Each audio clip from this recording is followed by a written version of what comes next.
I'm Janice Hostegger. After 3 decades in the marketing business and many years of being an entrepreneur, I've learned a thing or two about marketing. Join me as we talk about marketing, small business, and life in between. Welcome to My Weekly Marketing.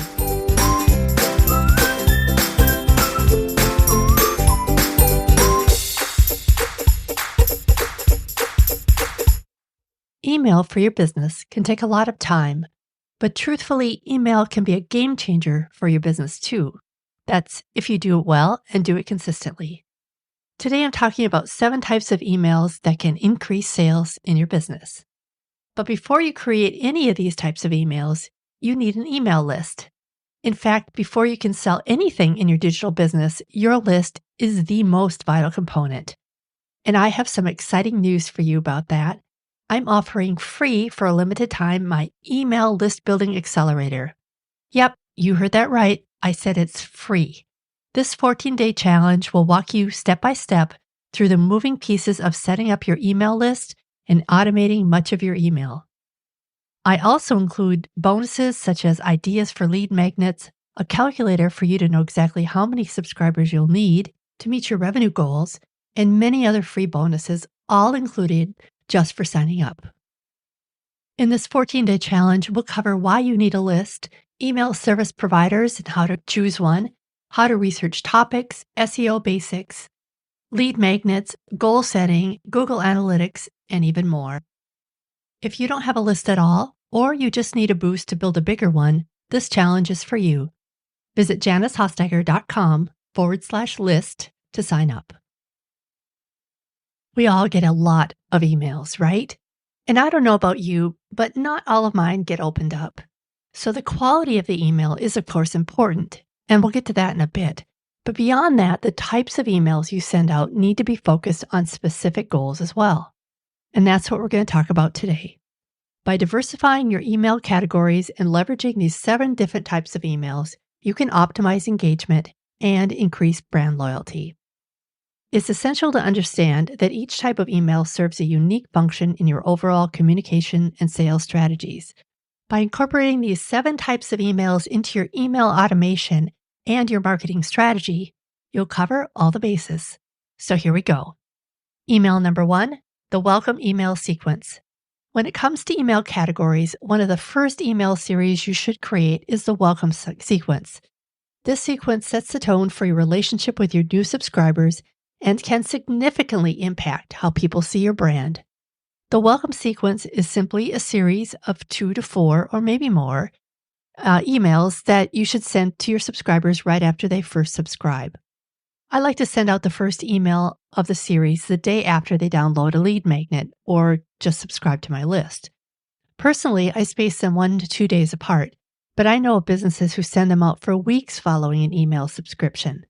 By sending out this sequence, you have the opportunity to give them a glimpse into your brand, provide valuable information about how you can help them with their problem, and start building an authentic connection with your audience.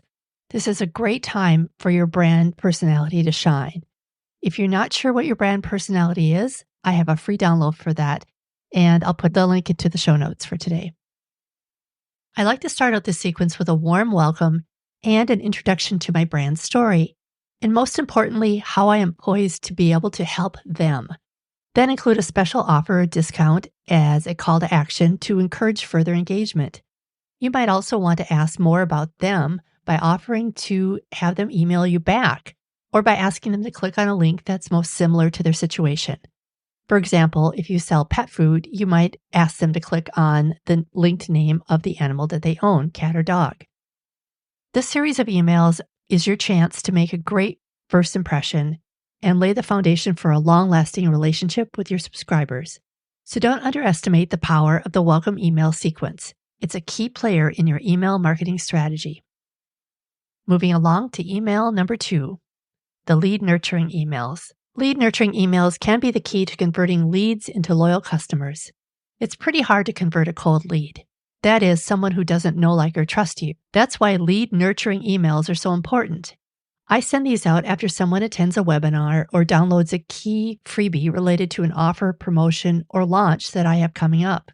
When it comes to lead nurturing emails, there are several different types of individual emails that can guide subscribers through a customer journey, or what I call the trail to the sale. These emails can include case studies or testimonials that showcase success stories from satisfied customers to build trust and credibility, or product demos and webinars which show them how your product or service can solve their pain points, or promotional offers, including discounts or free trials, that encourage leads to make purchases or take the next step on the trail to the sale, from awareness to consideration to compare, evaluate, and finally a purchase. Because these emails are designed to nurture leads at various stages of the sales funnel, providing them with valuable information and resources will help them make an informed decision. Lead nurturing emails can take the form of educational content, product or service updates, personalized recommendations, and exclusive offers tailored to each recipient's interests and also based on their click behavior. But here's the secret sauce. Remember how we buy an emotion? These emails need to connect with them on an emotional level too. You can do this through testimonials and telling how people's lives were transformed by making that purchase, or by painting a picture for them how their life could be easier, happier, richer, or generally better once they buy your offer. By strategically crafting and delivering lead nurturing emails, you build trust, establish authority, and ultimately, by the time they complete the sequence, they're warmed up and ready to buy. Your job is to expedite this process with compelling email content. Moving on to email type number 3, educational content. One of the essential categories of emails to include is content education. These emails are designed to provide valuable information, resources, and insights to your subscribers on a regular basis, keeping them informed and engaged with your brand. The weekly content education emails serve as a platform to showcase your expertise, share industry trends, and offer practical tips or advice that can benefit your audience. By consistently delivering valuable content, you can position your brand as a trusted source of knowledge and build credibility with your subscribers. I highly recommend sending these emails weekly. Each week, you have the opportunity to cover a variety of topics, address common challenges, and talk about emerging trends within your industry. And it keeps your brand top of mind because they see your emails each week. So don't underestimate the power of weekly content in nurturing relationships and providing ongoing value to your audience. Email newsletters are one form of weekly content, as are weekly blog posts, podcast episodes, or other relevant types of posts. One of my favorite weekly emails is from a restaurant who shares recipes each week. The key to these, just like any other email, is keeping your ideal customer in mind. What do they want or need to learn about? It's probably not your company picnic or your salesperson of the month, so keep that in mind when you put it together. Keeping it relevant is key for keeping them on your list. So moving on to email type number 4, promotional emails. Promotional emails are another critical component of any email strategy. These emails are specifically designed to showcase your products and services through special offers to your subscribers. The goal is to drive sales and increase customer engagement. After focusing on providing value to your subscribers, this type of email can feel like a little bit too salesy. But I've found a couple of things to be true. First, if you're giving your subscribers value on a consistent basis, they should be ready to want to take the next step with you by purchasing your product or services. And second, even if they're not interested in what you're selling, they will look past a few promo emails. They understand, after all, that you're in business to make sales. So whether it's a limited time discount, a new product launch, or an exclusive event, promotional emails provide an opportunity to create a sense of urgency and excitement with your audience. Who doesn't like a great sale, right?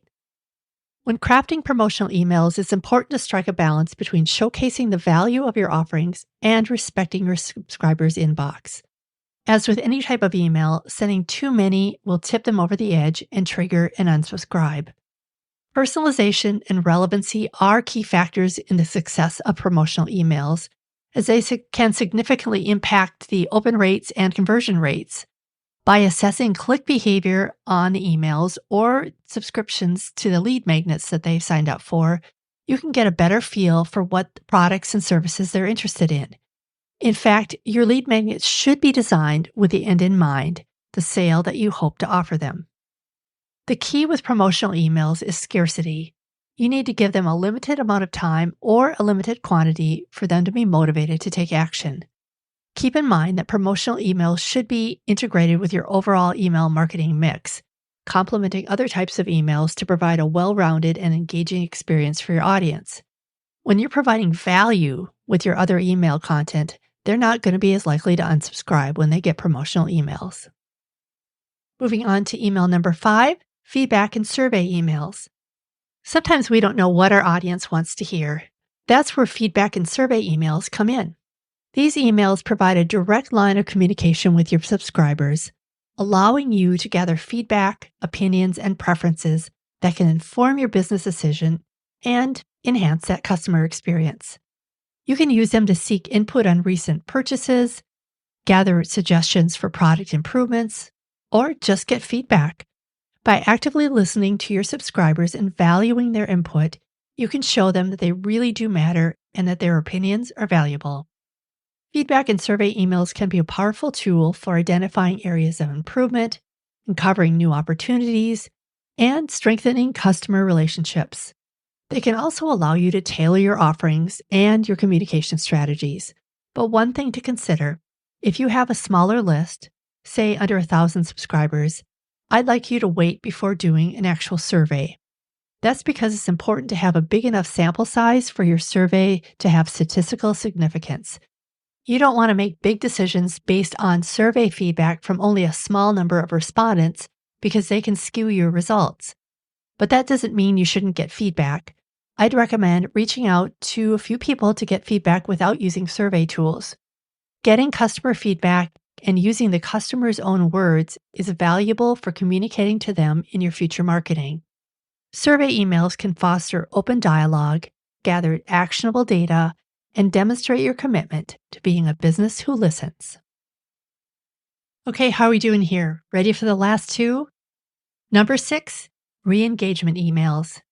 Re-engagement emails are specifically designed to reconnect with inactive subscribers and reignite their interest in your brand or your offers. Whether it's a special initiative, exclusive content, or a compelling call to action, re-engagement emails can capture the attention of recipients who've been disengaged. Many email service providers make automating these really easy. You can set up an automation to reach out to them with a specific email or a special offer to anyone who hasn't clicked on or opened an email in a period of time, say like 90 days. So why are these re-engagement emails so important?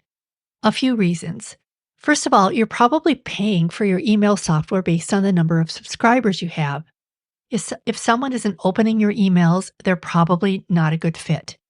Also, email companies such as Google and Yahoo look at your engagement rate. If your subscribers don't click on and open your emails, they assume your audience isn't interested and your content isn't relevant. Then they send them to fewer inboxes and instead route them into the spam boxes. None of that is good. We all love more email subscribers, and it does kind of hurt to see some of them go away when we weed them out. But we really only want subscribers who want to get our emails. Otherwise, it works against you. It's essential to recognize that re-engagement emails serve a valuable opportunity to win back potentially lost connections and revive the interest of subscribers who've just kind of drifted away. So whether it's a targeted promotion, a personalized reintroduction, or a friendly check-in, re-engagement emails can play a pivotal role in revitalizing your email engagement and nurturing long-term relationships with your subscribers. Okay, email number 7, cart abandonment emails. According to Shopify, the average shopping cart abandonment rate is 71%. That's a lot of revenue sitting in carts. But abandoned cart emails can recover between 5 and 11% of those lost sales. I'm guessing you've done it, and I know I have. I'd be shopping online for something and either get distracted and forget to complete an order, or run to grab a credit card and get busy with something else. And then I forget completely to check out and complete the sale. That's why cart abandonment emails provide a valuable opportunity to remind customers of their pending items and encourage them to return to complete the transaction. By leveraging personalized content and strategic incentives such as limited time offers or free shipping, cart abandonment emails can effectively capture the attention of the recipients and prompt them to take more action. In these emails, it's important to convey a sense of urgency and highlight the benefits of completing the purchase, showcasing the value of the items left behind and addressing any potential concerns or hesitation. Again, it's also helpful to address the emotion they feel when they buy through appealing product images, persuasive messages, and clear calls to action. Most e-commerce platforms give you the ability to set these up fairly easily, so remember to set up cart abandonment emails to re-engage your customers and drive revenue for your online business. Okay, I know I said there was only 7 emails that we want to send out, but I'm giving you a bonus email. This one is kind of almost forgotten, but it's very important too. So email number 8, transactional emails. Transactional emails are triggered by specific interactions or events such as order receipts, shipping notifications, delivery confirmations, and accounting updates. The primary purpose of these emails is to provide relevant information to the recipient. We don't often think about them being marketing related, but they're really a great opportunity to create a connection with your customers. Unlike promotional or informational emails, transactional emails are highly personalized and directly related to the recipient's action, making them a valuable touchpoint in the customer experience journey. Transactional emails also present an opportunity to cross-sell or upsell related products or services, further enhancing the customer's experience and driving additional revenue as well. When it comes to crafting transactional emails, it's essential to focus on clarity, accuracy, and branding consistency to deliver a seamless communication experience with them. By optimizing the content and design of your transactional emails, you can elevate the overall perception of your brand and reinforce a happy customer. So that's it. That's the 7 plus 1 types of emails I recommend for small businesses. But there are many other reasons you can email, including announcements or just reaching out one-on-one to thank or follow up with a sale. No matter what types of emails you send, there are a few things you should always think about when drafting an email. Number 1, make them personalized. Talk to one person, your ideal customer. It helps to actually think about your ideal customer avatar or actually look at a photo of them or an image of them while you're writing your email. This keeps you focused on appealing to your best customer and not being tempted to talk to a whole group of people. Be careful not to use words like we and all of you, or in Texas we say y'all. Talk to them in the first person. So when you're talking to them, say you. And using their name will also catch their attention. We know it, of course, and so we can recognize our name without even thinking twice about it. You can also keep them personalized by segmenting the emails according to what they've clicked on in the past, or by other behavior where they've segmented themselves in prior emails. By making sure your emails are targeted and personalized, you'll have fewer unsubscribers and have subscribers who think you can read their mind. What's better than that, right? Number 2, create compelling subject lines. The subject line is the most important part of your email. Why? Because if the subject isn't interesting or intriguing, they won't open it. And what good is an unread email? By spending time to craft a subject line that's intriguing, personalized, and relevant to the recipient, you can significantly increase the open rates and click-through rates of your emails. Just a suggestion. I have a swipe file on my email program that's called, email swipe file, where I file away interesting subject lines or interesting emails in general that get my attention. Then I sometimes use them for idea generation when it comes time for me to write one.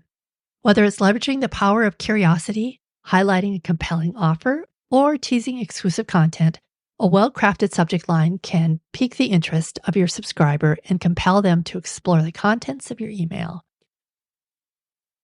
Tip number 3, use your brand voice. I touched on this earlier, but having a brand voice and speaking to your subscriber in a conventional, conversational tone is important for that great connection. We've all been in stores or businesses where the person behind the counter basically rang you up, thanked you, and sent you on your way. You might leave feeling fine about the interaction, but not that special. But I'm guessing you've also been in a store or coffee shop where somebody started chatting with you, asked you about your day, and had a real conversation with you. I know the staff at Trader Joe's does this really well. That sort of interaction creates a much warmer experience and actually makes me want to go back and maybe use that same cashier next time. So even if your brand voice is more professional, it's okay to still talk in a conversational tone. After all, no matter what type of business you're addressing, it's a person on the other end reading it, right? And we all like to be treated like people. Okay, tip number 4, make sure your emails are optimized for mobile. Mobile optimization is an essential aspect of email marketing that cannot be overlooked these days. A study by Backlinko found that 49% of us open emails on our phones. So when you're putting your email together, don't forget to make sure it's not only mobile responsive, but also looks good on mobile. That includes making sure the font size is large enough to read without grabbing reading glasses, the buttons and links are big enough for fat fingers, and that the emails don't contain any large graphics that prevent them from loading with a weak signal. And make sure that you have all your important information in text format, not written on a photo. If the photo doesn't load, then your content isn't viewable. Tip number 5, use automation to save your valuable time. I mentioned automation earlier, but with email today, it will truly make your life so much easier. Once you automate email funnels and sequences, you won't have to think about them because I know you have other things to do. Automation enables you to segment your audience based on their preferences, engagement levels, purchase history, or to give them tailored emails that resonate with the unique needs of each subscriber. By setting up workflows, triggers, and conditional logic, automation allows you to give your subscriber an email experience that guides them through conversions and long-term loyalty. Okay, tip number 6, test through split testing. Split testing, also known as A/B testing, is a really valuable email tool. It involves creating 2 versions of an email with distinct elements, such as varying subject lines, layouts, calls to action, or to send them to different segments of your list. By analyzing the performance metrics of each version, including open rates, click-through rates, and conversion rates, you can gain valuable insights into the preferences and behaviors of your audience. Many email service providers provide the option for split testing. Like when you do polls, you'll want to have a statistically significant result.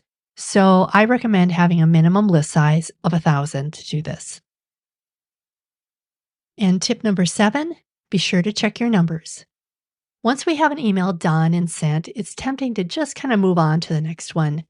But looking at the data and metrics about your open rate, click-through rate, and other performance metrics can give you really valuable insight as to what your subscribers like and what you can do better on.